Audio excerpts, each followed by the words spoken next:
Good morning, Scott.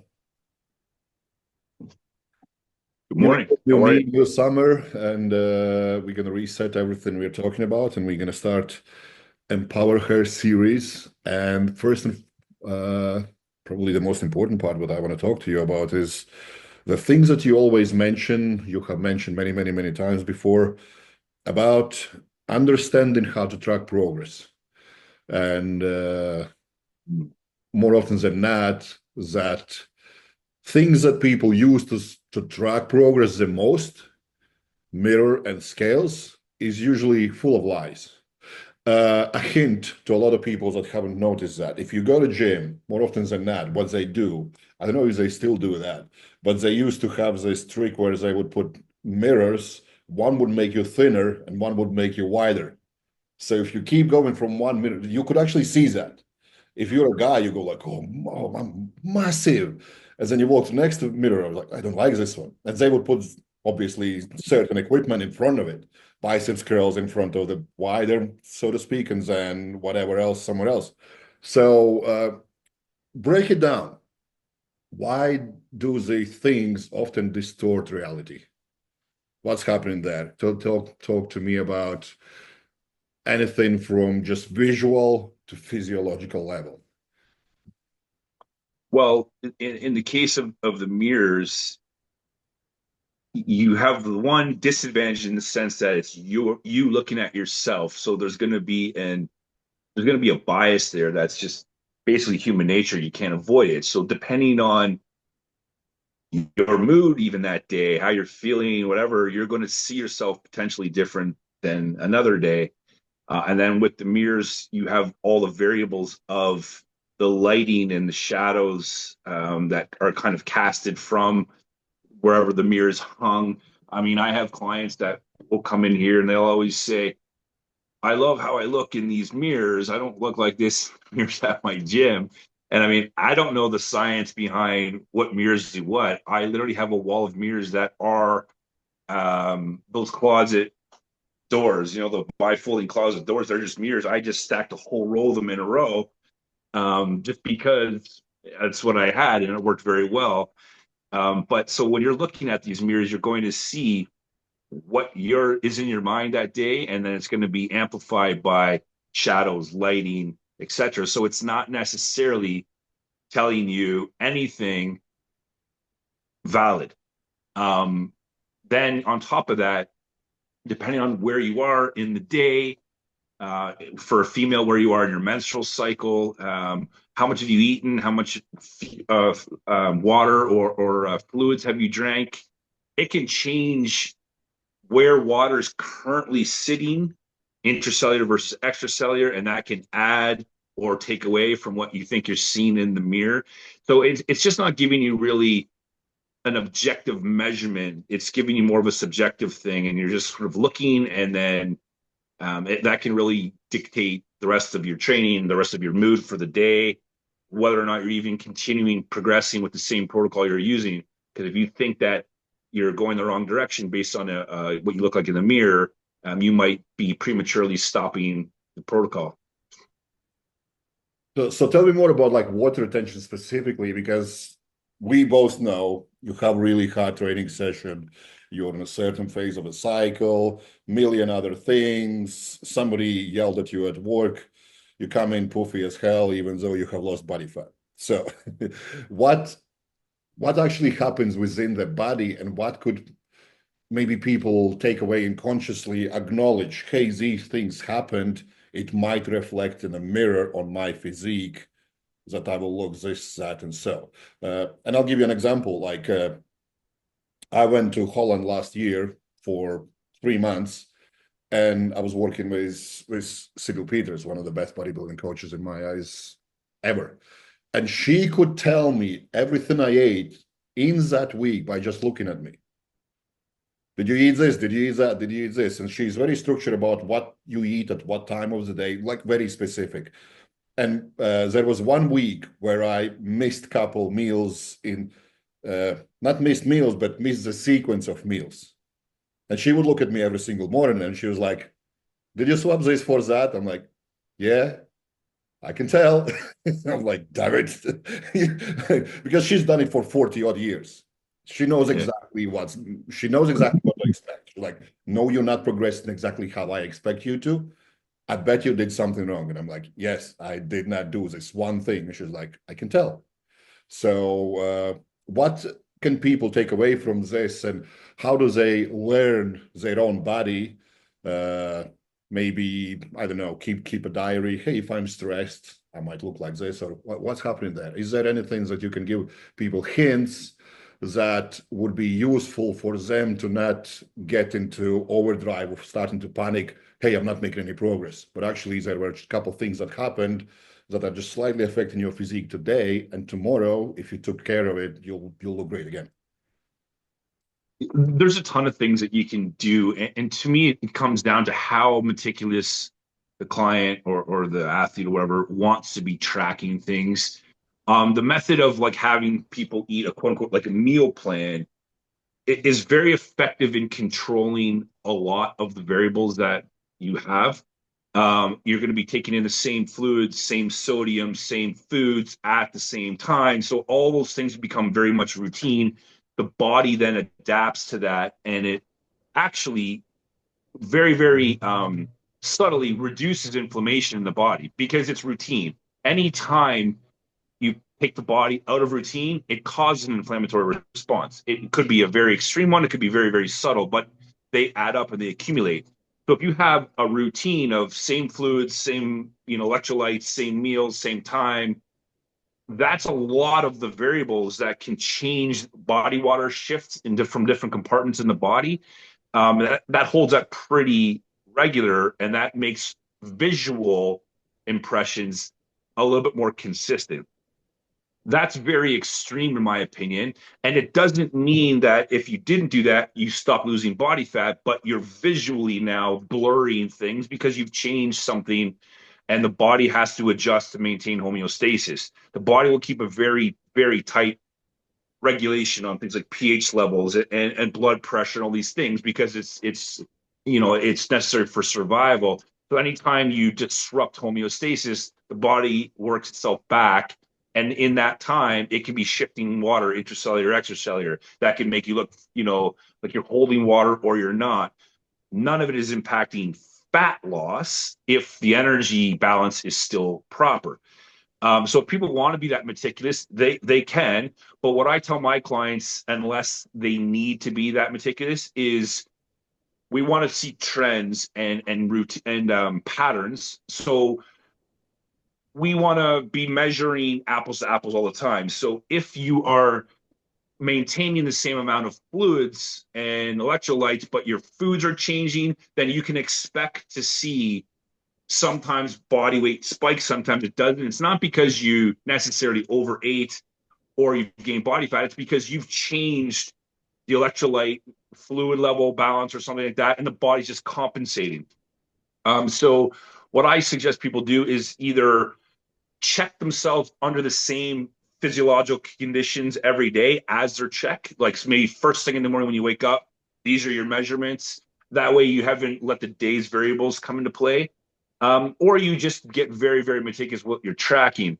But the thing is that even if you're eating the same things every day, which I typically don't have people do unless it's necessary, you're still susceptible to environment. So if today is 25 degrees Celsius and tomorrow's 13 and raining, your body's going to have to adjust just to maintain temperature and all these things. And you will actually look different because the body is shifting to adapt to the environment. So in a way, some of the variables you can control, and some of them, no matter what, you can't control. A female's menstrual cycle, it's coming. It's coming every month. There's nothing you're going to do or you can do to stop it. I mean, sure, we can stop the menstrual cycle, but you know what I mean? Like if the menstrual cycle's coming, it's going to come. And the physiological adaptations and adjustments that come from progesterone and estradiol rising and lowering, they're unavoidable. So rather than trying to constantly look a certain way, I encourage them to constantly measure certain things a certain way. And that will see through the noise because some of the noise is inevitable.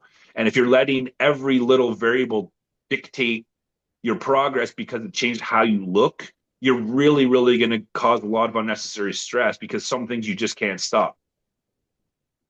Yeah, I think there are a lot of things that you mentioned that a lot of people will never even acknowledge. Hey, if you live in a city all the time and suddenly you have to go to meet in a different city, you might look completely different next day because of Mhm. added stress. And you definitely see that a lot when you travel, because that's kind of a big thing. Uh, Talk to me about like lack of progress, because there used to be this one thing that used to kind of confuse people, that it was almost like they called it whoosh effect or whatever, that you burn fat, Okay. burn fat, burn fat, and you don't see anything, and in that one moment everything just drops and you look lean. So what I'm trying to get behind is what changes are actually happening behind the surface kind of thing that gives that end result, which most of the time you can only really show if you're going through very professionally structured carb loading, depleting, and peaking, and whatever.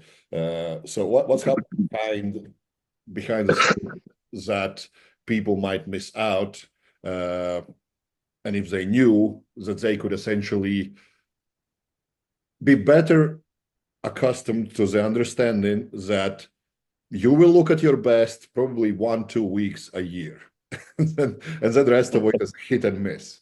So talk me through that. Um, yeah, the whoosh effect, there's a lot of debate about that. Now, I, for the record, I'm very much pro Lyle McDonald's work, and I think he's sort of the one that sort of brought that whoosh effect out. And I agree with him 100%, even though scientifically they can't really they haven't really proven that. There's this unexplained phenomenon happening where the triglycerides are emptying out of the actual fat cell, and then it's repleting to some degree with water. I think it's just makes logical sense that that can happen, even though they can't scientifically say, "Hey, the fat cells do not," because water and fat they repel each other, all that stuff. But the body is way, way, way more capable of these kinds of things. And what normally is happening, and I see this with my clients all the time, is we have an energy deficit in place. And we know that because we've been tracking it for X amount of weeks, right? 4, 5, 6 weeks. I actually have a female client that's getting ready to compete in 3 weeks. And she's actually a perfect example because last week her progress seemingly didn't move from calipers. I actually did a quick little video about that a few days ago as well. But this same energy balance has been in place for the past 4 weeks, and it's been causing a linear drop in adipose tissue via calipers. Now the problem is that the caliper sites she's using, they're running out of ability to be measured because she's getting so lean. So Hmm. now she's checking sites that really aren't going to change anymore. So it might seem like you're not losing fat anymore because the scale weight's not budging, or you're looking a little bit more water retentive, and that can be for a million reasons, and stress is one of them. So what normally is happening is the body, if you've been in an energy deficit and you know you've been losing fat, it doesn't just stop. That's not really a plateau. It's just that your ability to measure it is starting to be affected because you either are checking areas that just don't offer information anymore, or the way you're checking is not accurate enough as it is. And then seemingly what will happen is after a little while, the body water will kind of wash out, and then you get that whoosh. But the fat loss was happening the entire time. It's just that if you don't have other ways of measuring it and you're only using the scale weight, you won't think that anything's going on because body weight's being stalled. But when you're deep into a some sort of training protocol like a prep for a show, the body level stressors are high Hmm. because the body is under a lot of stress from the fact that it's just completely being underfed. So it won't just keep dropping body weight because stress levels are going up, cortisol levels are going up, and that's going to cause water retention. And you can't stop these kinds of things. So you'll think that, oh, I stopped making progress because scale weight's not moving, scale weight not moving. And then all of a sudden, scale weight drops and the whoosh happened. But that is just because the body is now finally created the adaptations it needed or done what it did what it needed to do for it to at least excrete that additional water that was being held at the time because of stress levels and things like that. It's real. That's why I think it's so important that people have multiple ways of checking progress, not one, not just the scale, not just the calipers, not just the mirror, because they'll all offer the same information if you're doing the right thing, but they'll offer it at different times.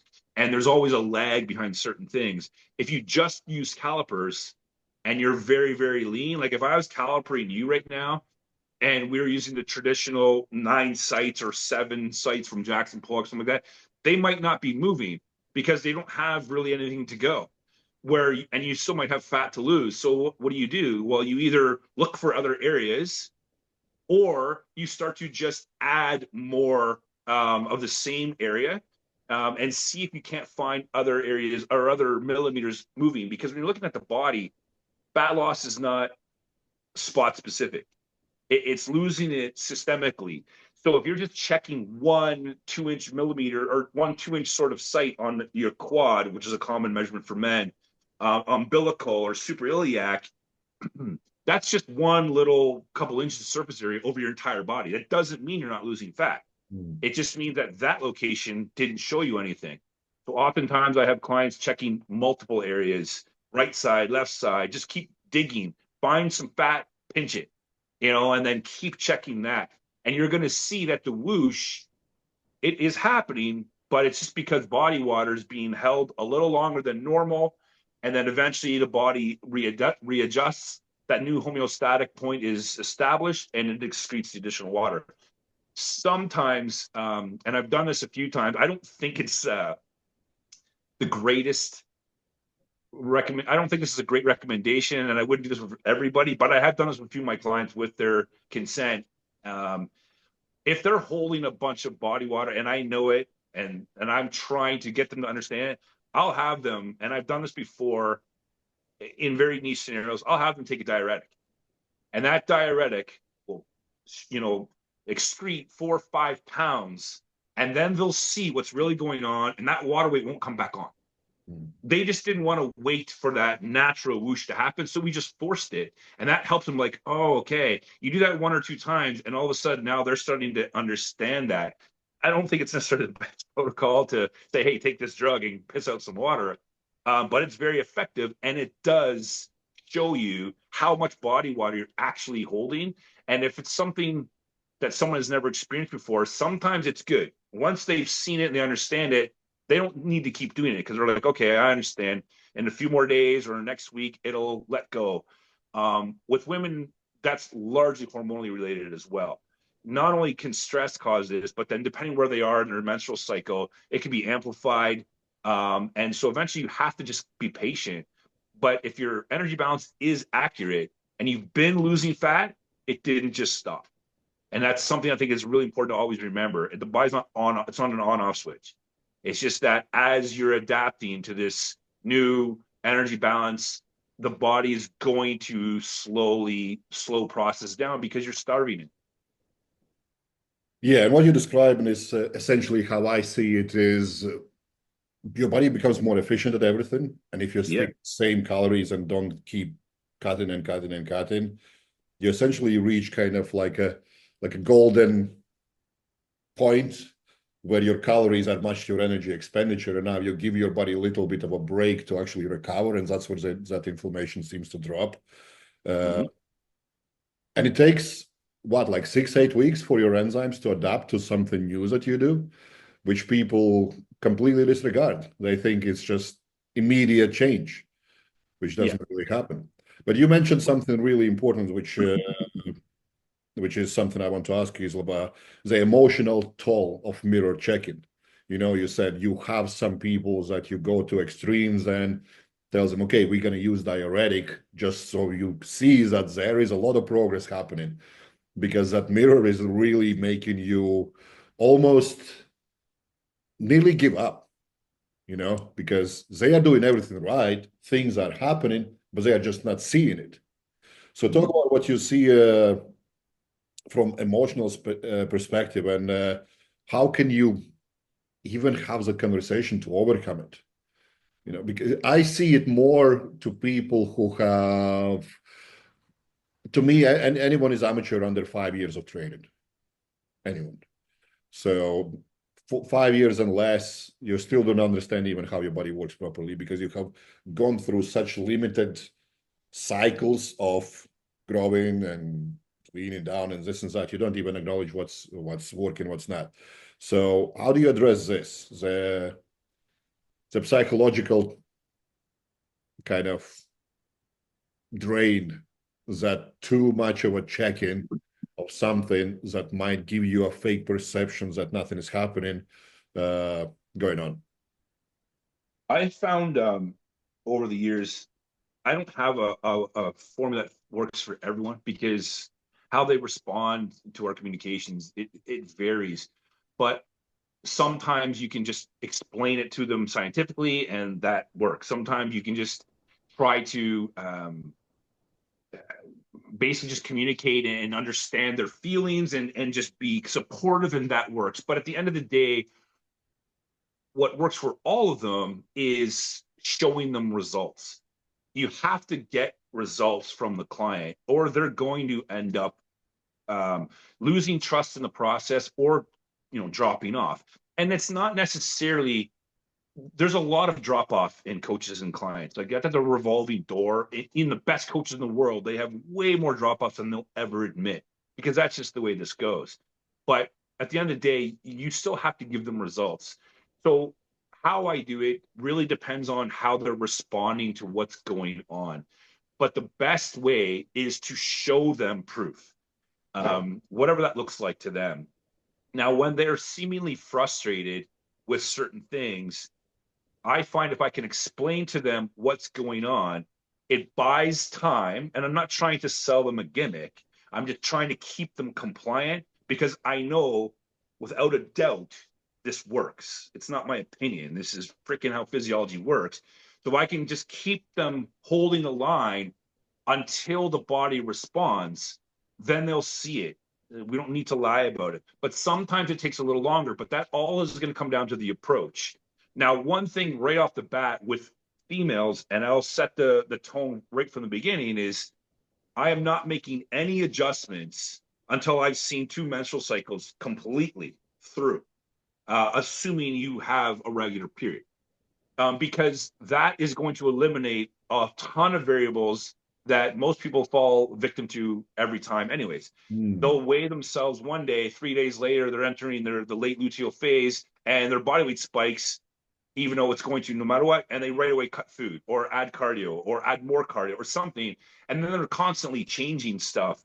And if you're constantly changing things and not allowing for time for the adaptations to occur, you'll never really understand where you're at with your physiology, because it hasn't even had a time or an opportunity to establish homeostasis yet, because you keep changing it. So every time you make a change, it's still adjusting from the previous change. So you're 3 or 4 steps ahead of it, and it's still trying to figure out what's going on. And then by the time you're at your end date, the body's still going through these processes, and you've never really given it an opportunity to show you what it can do. If things are done right, I literally had a competitor a couple years ago. She was doing if it fits your macros, right? And I'm not against it. It's definitely not my favorite thing, but it's a tool. And she was doing that, but it was one of these scenarios where the reason she was doing that is because she wanted to be able to incorporate, junk food. So it was more about being able to eat the food she wants than it was about being successful at the competition. And that's very common with younger people in their first sort of attempts. They think that they can, turn pro just by being scientific with numbers. And it's not really quite that simple. There's a lot of variables that you cause. But what ended up happening is the progress was not going the rate that I needed it to go. And I needed to go that rate because that's what was going to keep her compliant. So I said at around 14 weeks out, which is that's not a ton of time, but it's an okay amount of time. I don't want if it fits your macros anymore. I want us to go on to a standardized way of eating that you consistently do. I didn't change the numbers. I just dictated the foods. And I very rarely do that. But so the macros never changed, but the foods stayed the same. That meal plan took her right to the show. And in fact, 2 weeks out from the show, I had to actually put her calories back up because it was causing the progress we needed all along, but there was no variables masking and hiding the progress. And that kept her calm, and her keeping calm kept the momentum going. And so a lot of this stuff, the psychological aspect of this is more relevant when it comes to the aesthetic visual measurements. From a physiological point of view, if you're in an energy deficit, you're losing body fat. It's non-negotiable. It's just that you might not be able to tell or measure or see. And Well, if your I think psychological I think there is a effects, clarity that needs to be added. If you are in a calorie deficit with sufficient amount of protein and train, then you're losing body fat. Because if you're just in calorie deficit, you're losing everything. fair, yeah, that's very true. You are losing everything, but even in a calorie deficit, even with high protein, if your training is not great, you could actually still lose muscle. It depends how aggressive the energy deficit is. But yeah, you're right. Yeah, Um, I'm only adding this because the popularity of semaglutide, Ozempic, Wegovy, whatever you want to name it, GLP-1s, is so high. And I actually had a conversation with somebody who started to take it and lost 4 pounds, but the diet didn't change.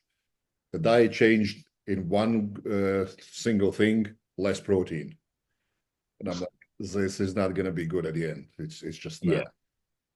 So. yeah. At the end of the day, if you don't have the building blocks, of course, lean tissue is going to be sacrificed, and especially if there's no stimulus to keep it.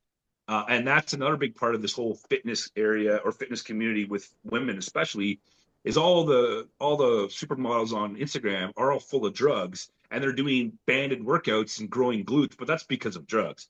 If a female that's not using an anabolic steroid or some sort of performance enhancing drug that is geared for anabolism, if she's just doing banded workouts and light training and sacrificing protein or calories in general, she's going to lose muscle. She's absolutely going to lose muscle.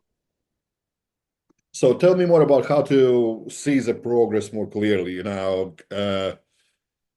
Checking strengths markers, something you just mentioned, things like that. So what can your top 3 picks for checking progress that definitely elicit in a long term more toned physique, so to speak, more muscle, less body fat? What would be your top 3 picks to track? If we were talking about females training and that we're training, the number one for me is going to be a body composition measurement.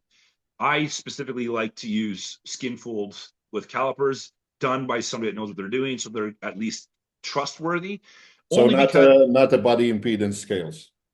no, I would not use that as my number one. But if that's used under a consistent condition, like you check it every morning, first time when you wake up, after you've gone to the bathroom or whatever, you're controlling some variables, it's a little bit more reliable in terms of its trend. But I would Then you never take, try to and put you them. would take like weekly average or something like that at the end. Yeah, I take the weekly averages of everything. That's what I do, because that is, in my eyes, one of the most unreliable things to use. Yep, absolutely. It changes so fast. Like you drink one glass of water and it changes your numbers completely. So if Yep. they do it every day, which is pain in the ass, but at least then you get a weekly average, and after months 2, 3, you can see if the trend is going up or down.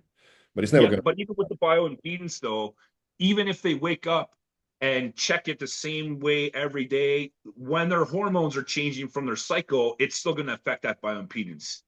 So, and it's going to affect it quite significantly. It's not going to affect the calipers nearly as much, though it does, but it's minimal.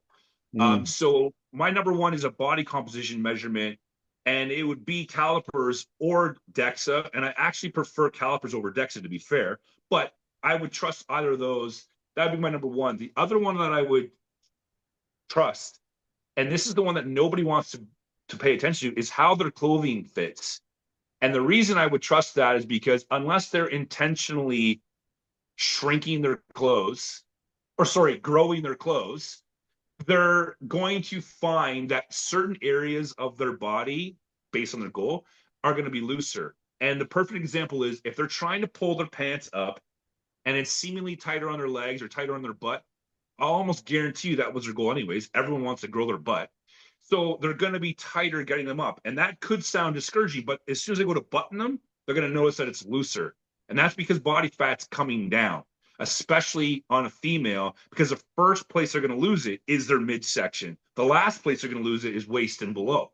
So if their pants are looser around their waist, that's a sure sign of fat loss, not muscle loss, fat loss. And if they don't want to put pants on because they're living in spandex or tights or whatever the fuck they wear, they can just use a belt.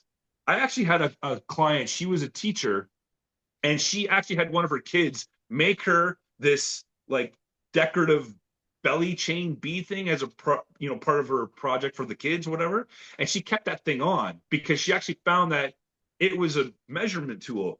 It was fixed, it was knotted, it couldn't change, and it went from being like up here to falling all the way down to her hips as she continued to lose body fat. And that was actually a pretty clever unintentional sort of gadget she came up with that showed that you're losing body fat because your waist is getting smaller. And if those two are being met, the third one that I would probably rely on is the body weight average trends every week. I would never rely on a sole body weight measurement, but I would rely on the average weekly if they're willing to check it daily. I wouldn't check it once a week and rely on the weekly average because that's not an average.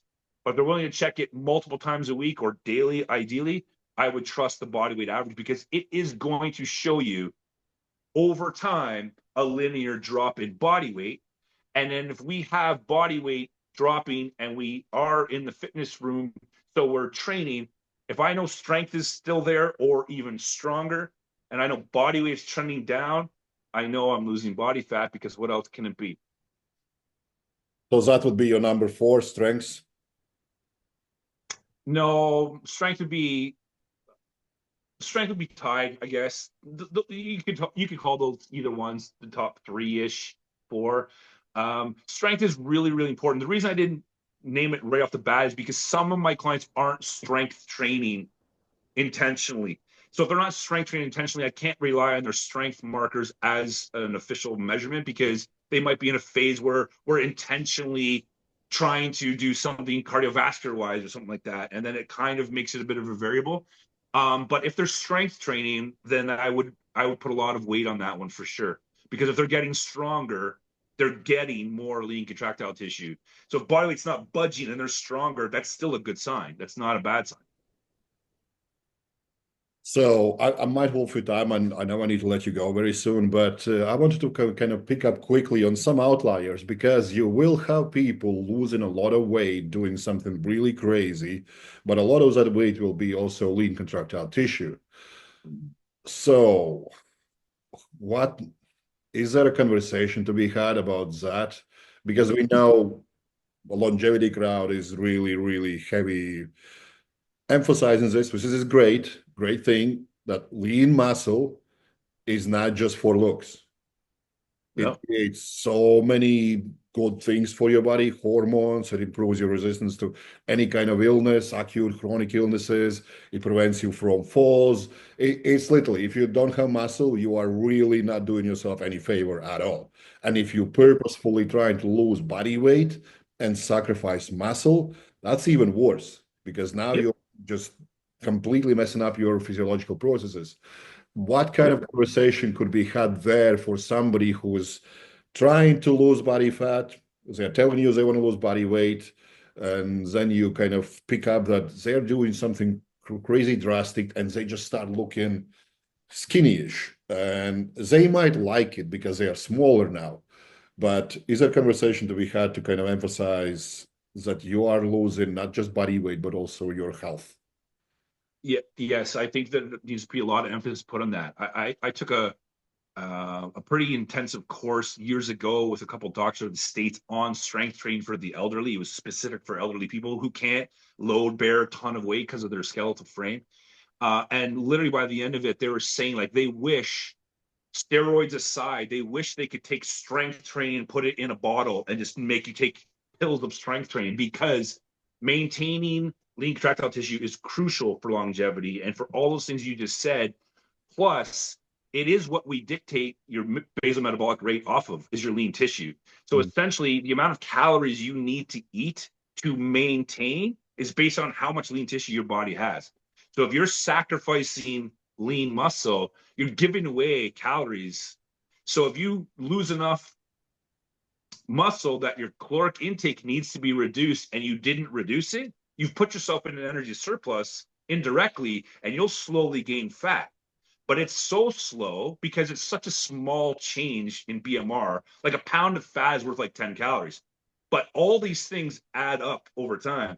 So if you spend, that's why you'll see like the teenage girls that are skinny, by the time they're 30 or 40, they look skinny fat. It's because over time, the loss of lean muscle changes the energy balance. And if you're not adjusting the energy balance, you'll start gaining fat. And now you have the worst things happening in both directions.